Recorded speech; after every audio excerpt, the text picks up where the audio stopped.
सबसे पहले डालते नजर आज के मुख्य समाचारों पर। 7 से 17 जुलाई तक महंगाई के खिलाफ चरणबद्ध राज्यव्यापी आंदोलन करेगी पार्टी। जनप्रतिनिधि चलाएंगे 5 किलोमीटर तक साइकिल। मलसीसर और ढंढेला में प्रधानमंत्री फसल बीमा योजना को लेकर हुई धांधली को लेकर कलेक्टर ने दिए एफआईआर दर्ज करवाने के निर्देश।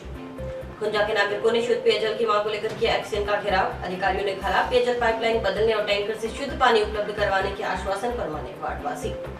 भाटमाला के किसान मिले कलेक्टर से, कहा खड़ी फसल से कब्जा नहीं प्रशासन। अब विस्तार से पेट्रोलियम पदार्थों के मूल्य में बेतहाशा वृद्धि के खिलाफ कांग्रेस राष्ट्रव्यापी आंदोलन छेड़ेगी। पीसीसी सचिव व हनुमानगढ़ जिला प्रभारी जियाउर रहमान ने बताया कि 7 जुलाई से 17 जुलाई तक केंद्र सरकार द्वारा की गई बेतहाशा महंगाई वृद्धि के खिलाफ चरणबद्ध राज्यव्यापी विरोध प्रदर्शन किया जाएगा। उन्होंने कहा कि पेट्रोल डीजल की कीमतों में एक माह के अंदर 29 बार वृद्धि की गई। इतना ही नहीं, घरेलू सामान की कीमतों में भी बेतहाशा वृद्धि हुई है। इसके विरोध में कांग्रेस आंदोलन करेगी। कांग्रेस योजनाबद्ध तरीके से बढ़ती महंगाई के खिलाफ राज्यव्यापी प्रदर्शन करेगी। रहमान ने कहा कि विरोध प्रदर्शन कार्यक्रम के तहत प्रदेश के सभी जिला मुख्यालयों पर कांग्रेस के सभी सांसदों, विधायकों, पूर्व सांसद, पूर्व विधायक, सभी संगठन के पदाधिकारियों द्वारा सम्मिलित रूप से साइकिल यात्रा निकाली जाएगी। इसमें सभी स्थानों से 5 किलोमीटर तक साइकिल यात्रा कर केंद्र सरकार द्वारा पेट्रोल डीजल की कीमतों में की गई अप्रत्याशित वृद्धि के खिलाफ विरोध दर्ज कराया जाएगा। 17 जुलाई को प्रदेश स्तर पर पेट्रोल डीजल की कीमतों में हुई वृद्धि के खिलाफ विशाल पैदल मार्च का आह्वान किया गया, जिसमें प्रदेश के सभी कांग्रेसी नेता कार्यकर्ता भाग लेंगे। उन्होंने कहा कि पैदल मार्च के माध्यम से केंद्र की मोदी सरकार की जड़ें हिला देनी है। विरोध प्रदर्शन के दौरान कांग्रेस व्यापक पैमाने पर हस्ताक्षर अभियान भी चलाएगी। बताया गया कि विरोध प्रदर्शन के सभी कार्यक्रमों के दौरान कोविड प्रोटोकॉल का सख्ती से पालन किया जाएगा।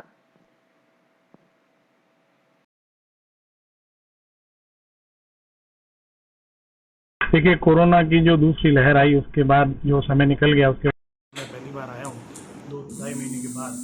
तो हम लोग जो हमारे अखिल भारतीय कांग्रेस कमेटी और प्रदेश कांग्रेस कमेटी ने जो आगामी कार्यक्रम दिए हैं उस संदर्भ में मैं हमारे नेताओं के साथ एक बैठक कर रहा हूँ।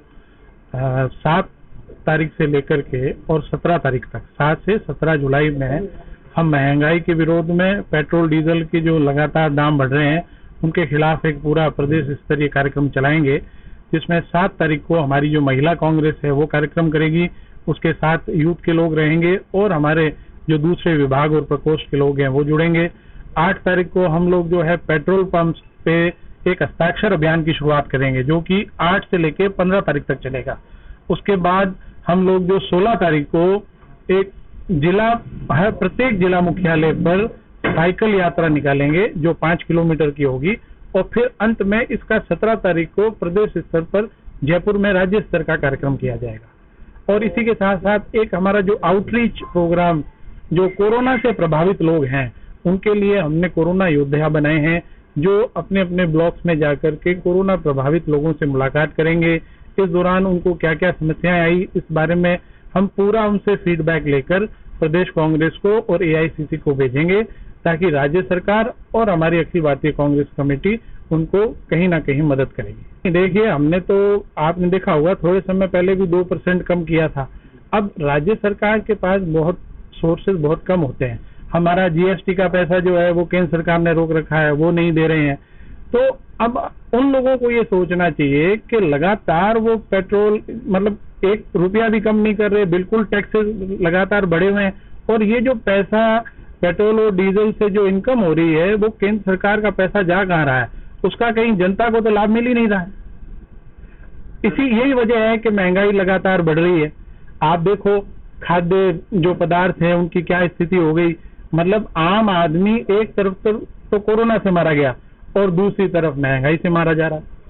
हमारे प्रदेश सचिव जियाउर रहमान साहब और हमारे जो हनुमानगढ़ जिले के और गंगानगर जिले के प्रभारी हैं वो यहाँ पर आए हुए हैं, और वो आम कार्यकर्ताओं से अब मिल रहे हैं 10 बजे से लेके 1 बजे तक। और 1 बजे के बाद हमारे एमएलए, एमपी साहब और जो एमएलए कैंडिडेट थे, ब्लॉक अध्यक्ष, चेयरमैन, प्रधान और ये सभी लोग आगे आज और वरिष्ठ कार्यकर्ता आज अपने मीटिंग के अंदर जो बढ़ रही है महंगाई बढ़ रही है, पेट्रोल डीजल के भाव बढ़ रहे हैं, और कोरोना के अंदर जिन लोगों को आर्थिक नुकसान हुआ है, जिनकी मजदूरी चली गई है, उसके संबंध में आज मीटिंग हो रही है, क्योंकि 7 तारीख से लेके 15 तारीख तक कांग्रेस पार्टी हर रोज कहीं ना कहीं कोई ना कोई प्रोग्राम करके इस सरकार के खिलाफ, इस महंगाई के खिलाफ अपना प्रोग्राम करेंगे। उसके संबंध में आज जिया रहमान सही यहाँ आए हुए हैं। टाउन स्थित एनएमला कॉलेज के छात्रों ने स्थायी मान्यता को लेकर कॉलेज परिसर में धरना प्रदर्शन किया। छात्रों ने बताया कि अगर समय पर मान्यता नहीं आती तो अध्यापन सुचारू रूप से नहीं हो पाता है,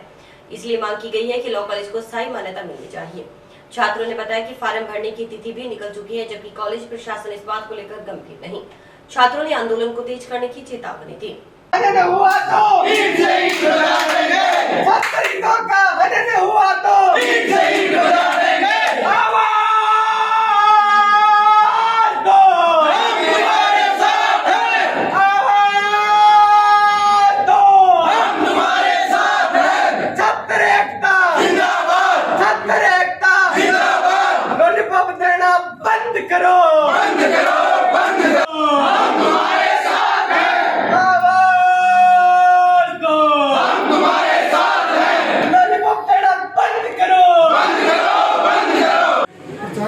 हमारी आपसे एक निवेदन है भी, जब 400 स्टूडेंट ने यहाँ पे एडमिशन लिया, सबको आई कार्ड वितरित किए गए, उस आई कार्ड के ऊपर लिखा हुआ है भी अपने अम्बेडकर यूनिवर्सिटी।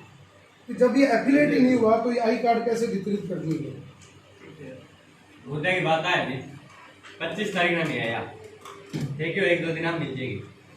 30 तारीख लास्ट आई, जब थे का 1-2 दिन मिल जाएगी। आज 5 तारीख लास्ट आ गई। जैसा कि सर्वविदित है कि 25 जून 2021 से doctor Bhimrao law Ambedkar university के फॉर्म शुरू हो चुके थे और एनएमला कॉलेज के प्राचार्य ने बार बार छात्रों को स्थायी एफिलिएशन का न होने का क्या टरका दिया और बार बार आश्वासन पर आश्वासन दिए गए कि आपको एफिलिएशन मिल जाएगी, एफिलिएशन मिल जाएगी। पर आज 5 जुलाई आ चुकी है, अभी तक छात्रों की समस्याओं का कोई समाधान नहीं हुआ है और जो मैनेजमेंट है वो भी लस्सी पीकर सो रही है और छात्रों की समस्याओं की तरफ कोई ध्यान नहीं दिया जा रहा। बार बार अवगत कराने के बावजूद प्रयासरत का कहा जा रहा है, जो कि अच्छी बात नहीं है। आप फीस वापिस कर सकते हो, पर क्या आप छात्रों के भविष्य और उनका जो साल खराब हुआ है वो वापिस कर सकते हो? इस तरफ कोई ध्यान नहीं दिया जा रहा है और हमारे पास लास्ट रास्ता तालाबंदी का ही बचा है। टाउन के अंदर राजस्थान का सबसे बड़ा महाविद्यालय है, उसके अंदर जून 2020 में 300 स्टूडेंट ने एडमिशन लिया था। 2020 में जब हमको आई कार्ड वितरित किए गए, इसके ऊपर लिखा हुआ है कि अम्बेडकर यूनिवर्सिटी जयपुर से ये एफिटेंड है। ये देखो आई कार्ड भी हमें वितरित किए गए हैं, पर अभी तक ये कॉलेज एफिटेंड नहीं हुआ है, उसको मान्यता नहीं मिली। आज 300 बच्चों का जो भविष्य है वो खतरे में है, इसलिए आज हम प्राचार्य साहब से मिले हैं। थक चुके हैं, हार चुके हैं, कोई शब्द नहीं है हमारे पास बोलने को। 25 तारीख को फर्स्ट ईयर के फार्म भीमराव अम्बेडकर यूनिवर्सिटी ने शुरू किए थे, 30 तारीख लास्ट थी। 25 तारीख को हमारी तो उन्होंने कहा 1-2 दिनों में मिल जाएगी। लास्ट 30 तारीख आ गई तो भी इनका एक ही जवाब था 1-2 दिनों में मिल जाएगी। आज 5 तारीख लास्ट दोबारा तारीख बढ़ाने के बाद में दोबारा आ गई है, फिर इनका यही जवाब है कि 1-2 दिनों में आ जाएगी। हमने इनसे जवाब मांगा तो वो मैनेजमेंट को फोन कर रहे हैं, तो हमने अब बात करनी इनसे बंद कर दी क्योंकि इनके हाथ में कुछ नहीं है। तो ये कहा कि मैनेजमेंट को बुला दो बस, अगर वो नहीं आते हैं तो आप यहाँ से छोड़ दो क्योंकि आपके पास ही कुछ पावर ही नहीं है। तो इसलिए हम आज तंग आ गए हैं और इनको 10 मिनट का समय दिया।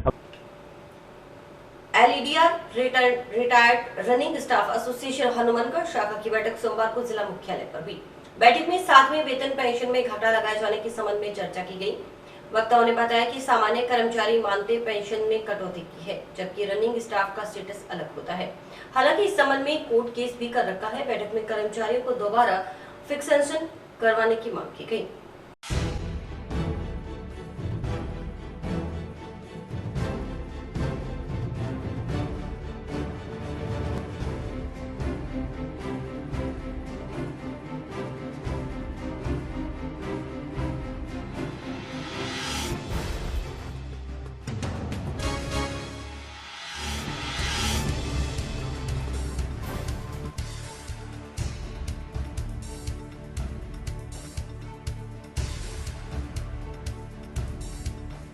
रिटायर्ड रनिंग स्टाफ एसोसिएशन के बैनर तले हनुमानगढ़ शाखा पर मीटिंग रखी गई। मुख्य चर्चा का विषय रहा 7वें वेतन आयोग में जो 1/1/16 से पहले सेवानिवृत्त रनिंग कर्मचारी थे, उनकी पेंशन में घाटा लगाया गया, क्योंकि जो फिक्सेशन 3.01% से होना था उसको सामान्य कर्मचारी मानते हुए 2.57% से किया गया, जबकि रनिंग कर्मचारी का स्टेटस बिल्कुल अलग होता है और रिटायर होने के बाद में भी उसका स्टेटस रनिंग माना जाता है। इसके संदर्भ में इस एसोसिएशन का गठन हुआ। इस एसोसिएशन ने कोर्ट केस भी कर रखा है और रेलवे बोर्ड से और सारी जगह वित्त मंत्रालय में अपील भी कर रखी है कि हमें ये औचित्यपूर्ण लाभ शीघ्र दिए जाएं। तो हम प्रशासन से यही उम्मीद करते हैं कि हमारी बातचीत सुनकर हमारे प्री 16 जो भी रनिंग कर्मचारी हैं उनको अपना पूर्ण लाभ देते हुए उनका दोबारा फिक्सेशन किया जाए। दूसरे, जैसा कि कई साथियों ने बताया यहाँ कि अभी तक हमारे 7वें वेतन आयोग के पीपीओ ही रिवाइज पीपीओ नहीं मिले हैं, वो भी शीघ्र मिले तो पीपीओ मिलने पर कर्मचारी संतुष्ट है, उसके पता चलेगा कि हमारे लाभांश क्या दिए गए हैं और कोई भी कार्य हो वहाँ पीपीओ की कॉपी भेजी जाती है, उसको भी भेजा जा सके। इसी संदर्भ में आज इस सभा का आयोजन किया गया था। नौहर के ढंडेला और भादरा के मलसीसर में प्रधानमंत्री फसल बीमा योजना को लेकर हुई धांधली को लेकर कलेक्टर नटमल डिडेल ने कृषि विभाग के अधिकारियों को संबंधित थाना में एफआईआर दर्ज करवाने के निर्देश दिए हैं। कलेक्टर ने ये निर्देश सोमवार को कलेक्ट्रेट में आयोजित बिजली पानी समेत विभिन्न विभागों की समीक्षा बैठक में दिए। कलेक्टर ने सिंचाई विभाग के अधीक्षण अभियंता के बिना अनुमति जिला मुख्यालय छोड़ने को लेकर चार्जशीट देने के भी निर्देश दिए। राजस्थान अम्बेडकर ईंट भट्टा मजदूर यूनियन के सदस्य सोमवार को जिला अध्यक्ष रविंद्र बावरी के नेतृत्व में कलेक्टर को मिले और ज्ञापन सौंपा। ज्ञापन में बताया कि संगरिया के गांव दीनगढ़ में स्थित साईं ईंट उद्योग है, जिस पर समाज के कुछ लोग मजदूरी करते हैं। इन मजदूरों की मजदूरी ईंट भट्टा मालिक ने करीब 5.5 लाख रुपए की मजदूरी रोक रखी है। बताया गया कि मालिक ने मजदूरों को यूनियन के हिसाब से रेट नहीं दिया। उन्होंने बताया कि 32 रुपए के हिसाब से कमीशन काटा है। इस हिसाब से 70 से 80 हजार का नुकसान मजदूरों को हो रहा है। रुपए मांगने पर मालिक ने झगड़ा कर मारपीट की। इस संबंध में कलेक्टर को ज्ञापन देकर न्याय की मांग की गई। संगरिया तहसील के दीनगढ़ गांव के पास एक भट्टा है, साईं ईंट उद्योग, जिसका मालिक पुरुषोत्तम साईं है। उसके भट्टे पे हमारे समाज के लोग ईंट पथेर का कार्य करते थे, जो पूरे 1 वर्ष कार्य किया। उनका कम से कम 5-5.5 लाख रुपए का उन्होंने काम किया।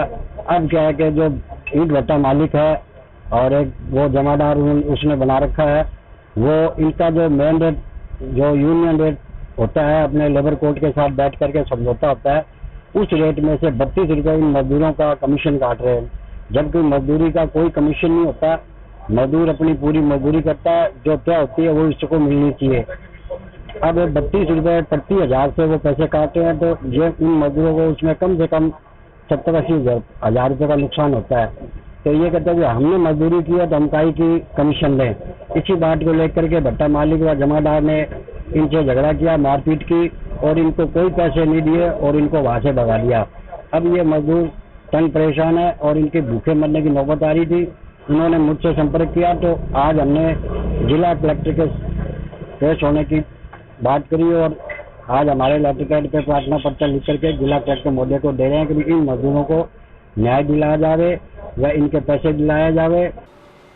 शंकरनगर वेलफेयर संस्थान की ओर से कल दिनों बिजली कर्मचारी की हुई मौत के विरोध में रोष प्रकट करते हुए प्रदर्शन किया गया। संस्थान के सदस्यों का आरोप है कि रिहायशी इलाके में जीएसएस बना हुआ है, इससे हमेशा दुर्घटनाएं होने का अंदेशा बना रहता है।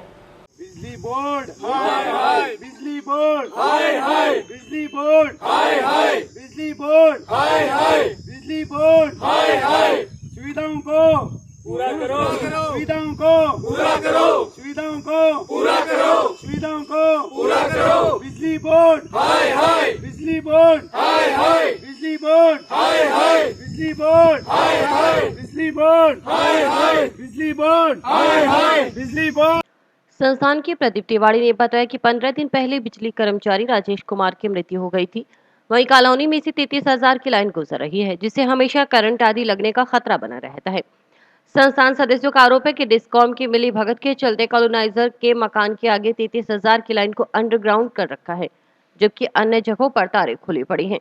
संस्थान सदस्यों ने मृतक के परिवार को मुआवजा दिलाने की मांग की। शंकर नगर की ओर से हमने यहाँ विरोध स्वरूप प्रकट किया है, क्योंकि आज से करीब 15 दिन पहले यहाँ दुर्घटना घटित हुई थी, जिसमें हमारे शंकर नगर में रहने वाले विद्युत कर्मचारी राजेश जी की कल मृत्यु हो गई, जिसका हमें बड़ा खेद है। मैं और पूरा शंकर नगर और मेरा वेलफेयर राजेश जी के परिवार के साथ है, लेकिन ये जो बिजली बोर्ड के कान पे जू नहीं रेंगने वाली बात के विरोध कर रहे हैं हम यहाँ। एससी साहब पत्राचार के माध्यम से बता रहे हैं कि यहाँ सब सुविधाएं हैं, आपने भी कर्मचारी से बात की, यहाँ कोई सुविधाएं नहीं है। ये जो जीएसएस बना हुआ है ये पोस्ट एरिया में बना हुआ है, जहाँ पे रिहायशी एरिया बोलते हैं जिसको, कम जगह में ये बना हुआ है। कर्मचारी भी अगर काम करना चाहें तो उनको घूमने फिरने के लिए जगह भी उपलब्ध नहीं है, मतलब काम घूम फिर के कोई काम करना चाहें तो कम जगह में बना है, आप जैसा देख ही रहे हो। और जो दुर्घटना घटित हुई थी उसको बाईपास कर दिया है, कर्मचारी के माध्यम से आपने सुना भी बाईपास कर दिया है। इसका मतलब आम जन के साथ खिलवाड़ बिजली बोर्ड का एक काम हो गया। अगर कोई दुर्घटना घटित होती है तो ये बड़े कर्मचारी 5-7 दिन हाय तौबा करके उसको शांत कर देते हैं, लेकिन उसका प्रॉपर समाधान कोई नहीं है। मेरी से शंकर नगर के बीच में से 33 की लाइन जा रही है जो ओपन जा रही है। ये थोड़ा सा आप पीछे की तरफ देखोगे तो प्लाट जो कॉलोनाइजर के प्लाट है उसमें तो उन्होंने अंडरग्राउंड डलवा दी और आगे जो लोग रह रहे हैं वो खुली चल रही है। इसका मतलब आम लोगों के साथ इन्होंने खिलवाड़ किया है। आज तक मैंने ये कभी नहीं देखा। एक राज्य सरकार की शायद आपको भी ध्यान हो, मैं आपके माध्यम से कहना चाहूंगा, गाइडलाइन है भी जहाँ भी 33 की 11 की लाइन पे कोई दुर्घटना घटित होती है तो संबंधित जीएन वो निलंबित होता है, लेकिन मैंने आज तक ये कभी नहीं देखा भी कोई जीएन घर पे बैठा हो। इतनी बड़ी दुर्घटना होने के बाद एक बिजली बोर्ड ने अपना कर्मचारी भी खो दिया, उसके बाद भी कोई ऐसा मतलब समाधान नहीं है। उस एरिया से जब एससी साहब से बात करो तो कहते हम विस्तार के लिए बात करें। कोरोना काल की चलती हुई आई रक्तदान की कमी को पूरा करने के लिए सर्व भारत समाज ने बीड़ा उठाया है। समाज के लोगों ने सामाजिक सरोकार को देखते हुए रक्तदान शिविर का आयोजन किया। अखिल भारतीय सर्व भारत महासभा की ओर से सोमवार को प्रथम रक्तदान शिविर का आयोजन किया गया। वक्ताओं ने बताया कि कोरोना काल के बाद समाज ने 3 राज्यों में रक्तदान शिविर लगाने का आयोजन किया। इस दिन 100 यूनिट रक्त संग्रहण का लक्ष्य निर्धारित किया गया। वक्ताओं ने बताया कि समाज की ओर से अन्य समाज के लिए भी रक्तदान शिविर लगाया जाएगा।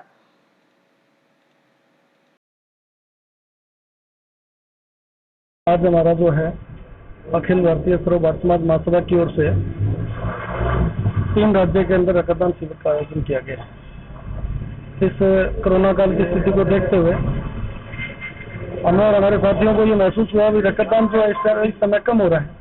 इसको देखते हुए समाज की ओर से हमारा जो है ये आयोजन का जो है इस रक्तदान शिविर का आयोजन जो किया गया है। अभी लगभग 8 से 10 जिले तो राजस्थान के अंदर चलने लग रहे हैं। 3 प्रदेशों के अंदर ये कार्यक्रम आज रक्तदान का जो है चलने लग रहा है। आगामी जो है आज हमने जो यहाँ है रक्तदान डोनेट का जो कार्यक्रम है, अभी लगभग 50 से 100 यूनिट तो जो है यहाँ डोनेट करने का हमारा टारगेट है। उसके बाद के अंदर क्या है, हॉस्पिटल में जैसे भी सामाजिक क्षेत्र में तो आवश्यकता रहेगी तो रहेगी, उस टाइम वहाँ तो हम तैयार रहेंगे। हमारे समाज के अलावा भी अदर समाज को भी आवश्यकता रहती है, तो हमारे जो ब्लड डोनर हैं जिनकी हमारी जो सूची बन रही है, लिस्ट बन रही है, उसके अनुसार हम जो है सहयोग करने के लिए रक्तदान की ओर से बिल्कुल तैयार रहेंगे। खुंजा के नागरिकों ने शुद्ध पेयजल की मांग को लेकर सोमवार को जल विभाग के एक्शन का घेराव कर विरोध प्रकट किया। आक्रोशित नागरिकों ने अधिकारियों को खरी खोटी सुनाकर नारेबाजी की। वही समस्या का समाधान नहीं होने पर आंदोलन को तेज करने की चेतावनी दी गई।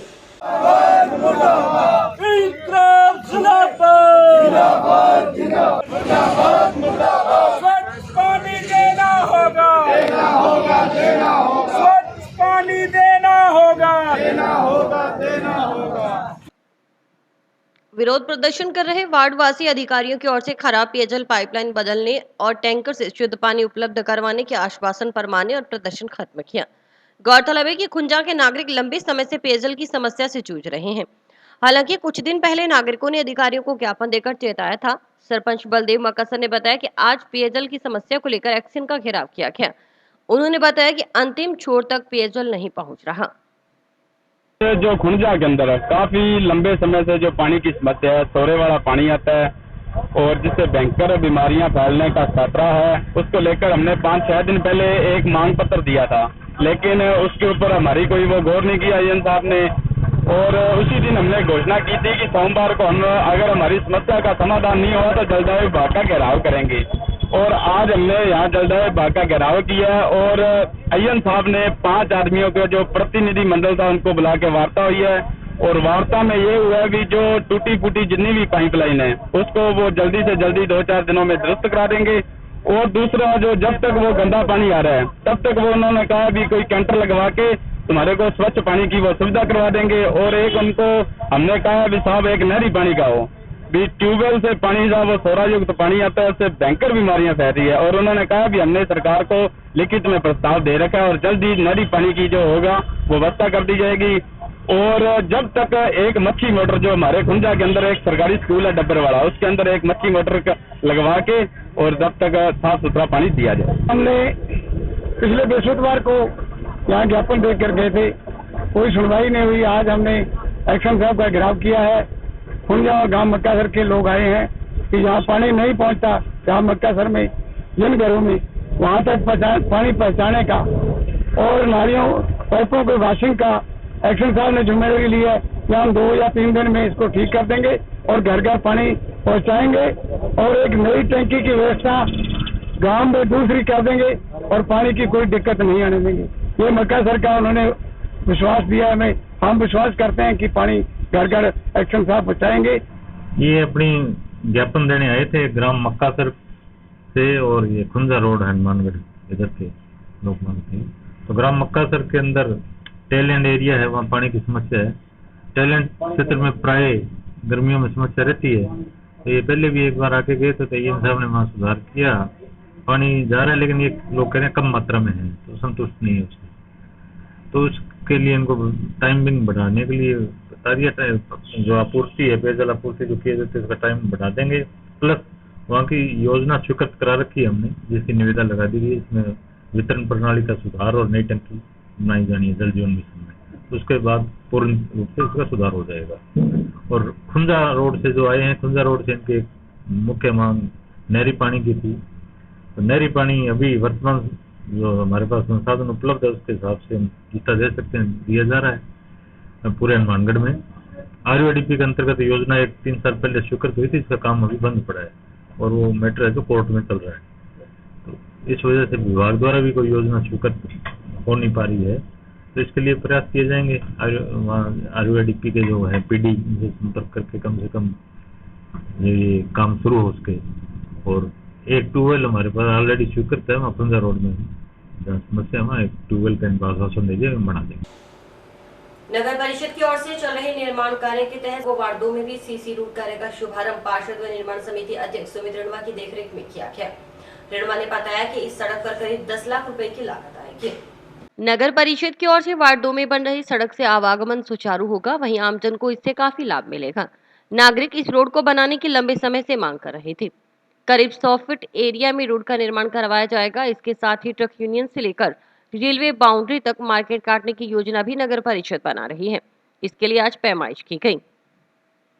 आज हनुमानगढ़ नगर परिषद द्वारा वार्ड नंबर 2 में ट्रक यूनियन में इंदिरा रसोई के सामने जो काफी समय से एक सड़क पड़ी थी, उस पर CC रोड का निर्माण का शुभारंभ किया गया है और उस रोड के बनने से आवागमन जो है वो सुचारू हो जाएगा। और काफी लोगों की और काफी समय से इस रोड के लिए मांग थी। पार्षद संजय कुमार, मनोनीत पार्षद श्याम सुंदर जी जावर और यहाँ आसपास के जितने बाशिंदे हैं उन सभी की उपस्थिति में आज इस रोड का मेरे द्वारा शुभारंभ किया गया है। करीब 10 लाख रुपए की लागत से इस रोड को बनाया जाएगा और करीब 100 क्यूबिक मीटर का ये एरिया है, जिससे लोगों को बड़ी सुचारू व्यवस्था हो जाएगी।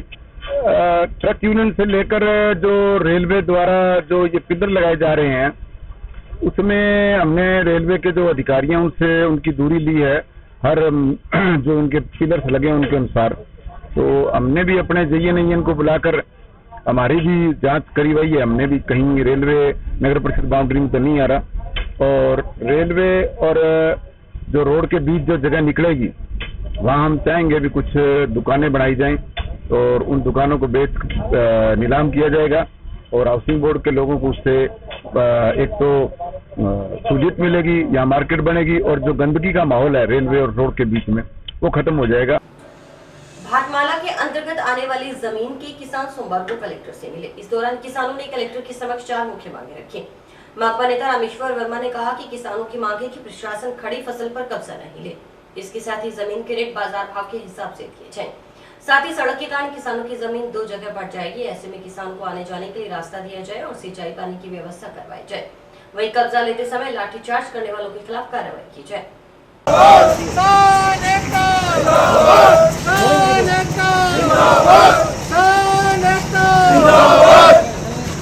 बात हुई, अब गेट तक जाएंगे, वहाँ गेट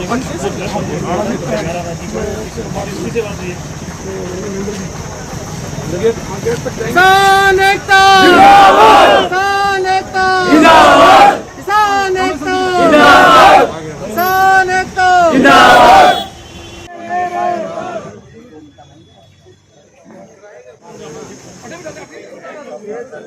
राजस्थान में भारतमाला की तरफ से जो किसानों पर दमन किया गया था, लाठीचार्ज किया गया था, जालौर में, बीकानेर में जबरदस्ती जो भूमि अधिग्रहण किया गया, उसके खिलाफ हमारा प्रदर्शन था और हमने कलेक्टर को मुख्यमंत्री के माध्यम से भेज दिया कि इस तरह की जाति नहीं होनी चाहिए। कलेक्टर ने बिल्कुल आश्वस्त किया कि हनुमानगढ़ में किसी प्रकार की कोई जाति नहीं होगी। दूसरा, रास्तों का और मामलों का हमारा कोई विवाद था NHI के साथ, तो वो कह रहे NHI को और यहाँ से कमेटी बना के तहसीलदार को मैं भेज दूंगा, उसमें बैठ के काम के छुड़ाई हम कर लेंगे, आपको रास्ते के लिए सारी व्यवस्था कर। टोकन के भारतमाला प्रोजेक्ट के अंदर जिन किसानों की जमीन आई है वो किसान आज जिलाधीश महोदय से मिले हैं। उनकी 4 मांगे मुख्य हैं। एक तो यह है कि इस सड़क के कारण किसानों की जमीनें 2 जगह बंट जाएंगी, इसलिए उसमें आने जाने के रास्ते की और नहरी पानी की व्यवस्था पूरी तरह से की जाए, ये उनकी मांग है। तीसरी उनकी है कि फसल खड़ी है, इस खड़ी हुई फसल के अंदर उनका कब्जा नहीं ले, और तीसरा है कि उनका जो वाजिब कीमत है मुआवजे की वाजिब कीमत दे, और चौथा ये है कि जो किसानों के साथ कब्जा लेते वक्त पुलिस ने लाठीचार्ज किया है जालौर के अंदर, बीकानेर के अंदर, उसकी जांच करवा करके दोषियों के खिलाफ कार्रवाई की जाए। कलेक्टर साहब ने कहा है कि मैं एक कमेटी बना दूंगी जो किसानों की बात भी सुनेगा मौके पे जाके, और NH वालों की बात सुनेंगे, और उसके बाद वो कमेटी जो फैसला देगी उसके हिसाब से आगे हम कार्रवाई करेंगे। और इसी के साथ समाचार समाप्त हुए। रोजाना देखते रहिए समाचार। नमस्कार।